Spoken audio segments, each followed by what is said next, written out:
మీరు ఎవరికైనా ఆహారం పెడితే ఎవరికి పెడతారంటే తిరిగి నీకు ఇవ్వగలిగే వాళ్ళకి పెట్టి వేస్ట్.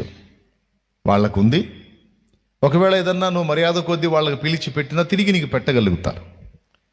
కానీ నువ్వు ఎవరికి ఆహారం పెట్టాలి, ఎవరికి నువ్వు హెల్ప్ చేయాలంటే తిరిగి నీకు చేయలేని స్థితిలో ఉంటారు చూడు, వాళ్ళకి చెయ్యి, అప్పుడు నీకు అది నిలిచి ఉంటుంది అన్నాడు. దేవునికి స్తోత్రం. అది పరలోక తండ్రి చూస్తాడు, నీ పేరిట దాన్ని రాస్తాడు. వాళ్ళకంత ఆహారం పెట్టి అంత వస్త్రం ఇచ్చి వాళ్లకు నువ్వు అంత ప్రేమ చూపించిన ఆ పరిచర్య యొక్క ఫలము, ఆ ప్రేమ యొక్క ఫలము నీకోసం నిలిచి ఉంటుంది నాయన. కాబట్టి మీరు ఏది చేసినా శాశ్వత ప్రయోజనాన్ని దృష్టిలో పెట్టుకొని చెయ్యండి అన్నాడు.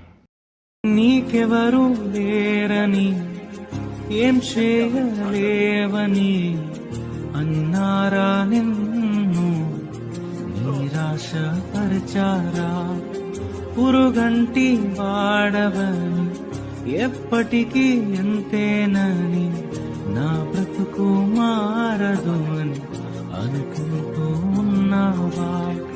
నేనున్నానన్న యేసు మాటను మరిచావా?